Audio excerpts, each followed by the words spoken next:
Hello बच्चों, आज आप लोग कक्षा 6 हमारे अतीत का पहला अध्याय कब, कहाँ और कैसे को कहानी के माध्यम से देखेंगे। बच्चों, जब भी आप इस वीडियो को देखें तो अपनी किताब जरूर खोल लें। कहानी का नाम है रसीदा का सवाल और अतीत की खोज। रसीदा एक होशियार लड़की थी। एक दिन वह अपने कमरे में बैठकर अखबार पढ़ रही थी। तभी उसकी नज़र एक खबर पर पड़ी। 100 साल पहले। वह सोच में पड़ गई। कोई यह कैसे जान सकता है कि इतने साल पहले क्या हुआ था? यही सवाल उसके दिमाग में बार बार घूम रहा था। तभी उसने सोचा, कल क्या हुआ ये तो रेडियो, टीवी या अखबार से जाना जा सकता है, लेकिन 100 साल पहले की बात वो भला कैसे पता चलेगा?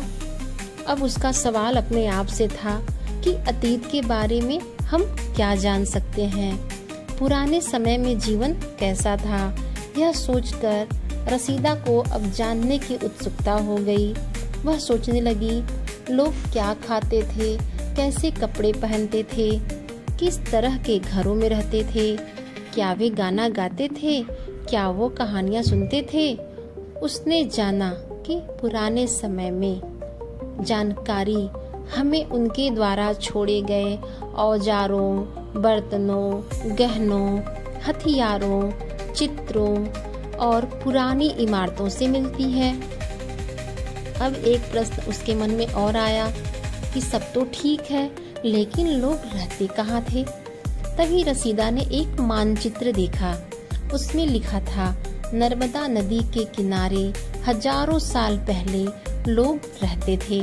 वे जंगल से फल, जड़ें इकट्ठा करते और जानवरों का शिकार करते थे। फिर उसे पता चला कि उत्तर पश्चिम की पहाड़ियों में और गंगा की सहायक नदियों के किनारे भी बहुत सारी प्राचीन बस्तियां थीं, जहां लोग खेती करने लगे थे और साथ ही साथ वे जानवर पालना भी सीख गए, जैसे गाय, बैल और बकरी। अब है कि नदियों के किनारे कौन कौन सी सभ्यताएं आई। तो नदियों के किनारे लगभग 4700 यानी 4700 साल पहले महान नगर यानी बड़े नगर बसे थे। बाद में गंगा नदी के दक्षिण में मगध जैसे शक्तिशाली राज्य उभरे। लोगों ने यात्राएं करना सीखा। वे लोग एक स्थान से दूसरे स्थान की यात्रा करते थे, ज्ञान, सामान, विचार और कहानियां लेकर। इन यात्राओं से नई चीजें और परंपराएं फैलती थीं। लोगों को एक दूसरे से सीखने का अवसर मिलता था। हमारा देश भारत और इंडिया। तब रसीदा ने जाना कि हमारे देश को कभी सिंधु सभ्यता के नाम पर इंडिया कहा गया था। बाद में यही नाम यूरोपियों ने भी अपनाया। तो अब रसीदा ने यह जान लिया कि हम अतीत को कैसे जान सकते हैं, कितने तरीकों से जान सकते हैं।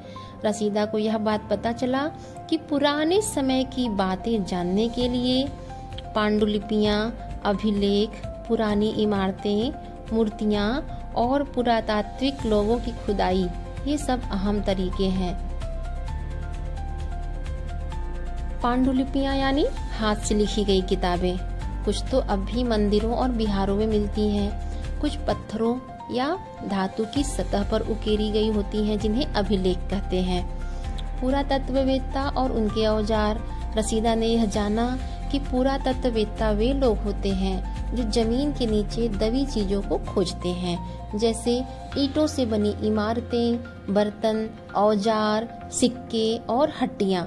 इन चीजों से उन्हें पता चलता है कि अतीत में लोग कैसे रहते थे, कैसे खाते थे और किस तरह से अपना काम करते थे। तो अब बच्चों, यह कहानी से आपको यह सीख मिल रही है कि रसीदा के एक सवाल ने उसे समय से पीछे ले जाकर हमारे अतीत से जोड़ा। उससे पता चला कि अतीत को जानना आज भी मुमकिन है, अगर हम पढ़ें, खोजें और समझने की कोशिश करें। धन्यवाद।